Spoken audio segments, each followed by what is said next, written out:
sopiva mitta tälle on sit sellainen, että kun se on kiinnitetty niihin valjaisiin, mitä käytetään, niin sitten se ei sotkeutuisi tänne tassuihin kovin helposti. Eli tälleenkin, kun se roikkuu löysänä, niin tokihan tuosta nostamalla saa tassun läpi, kuten Mursik tässä demoaa, mutta ettei se niin kuin lenkillä hirveän helposti sotkeutuisi tuonne jalkoihin. Ja se ei voi myöskään olla ihan liian lyhyt, koska jos se on niin kuin tällainen, niin se ei toimi siihen vedonestoon, koska sitten se vaan vetää nämä valjaat niin kuin tälleen ruttuun. Eikä tämä 2-piste-kiinnityssysteemi toimi silloin kovin hyvin. Eli sen takia siinä on oltava vähän tätä varaa, niin että tähän tulee tällainen niin kuin kolmio.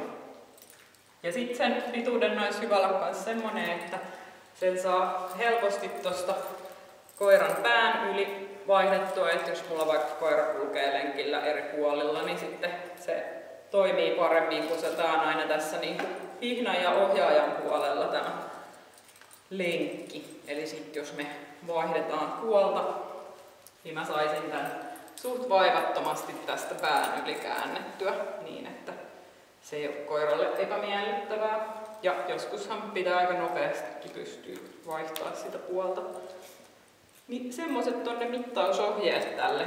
Eli tosiaan ton voi vaikka mittanauhalla tällaisen vastaavan kolmion muodostaa. Ja voisi esimerkiksi teipata sen tähän eteen kiinni ja sitten siitä tällainen samanlainen kolmio.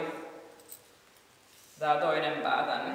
Eli ne pituudet, mitkä esimerkiksi Redoxin verkkokaupassa on ilmoitettu, niin ne on lukosta lukkoon. Eli voi mitata tämän niin koko pituuden tästä näin.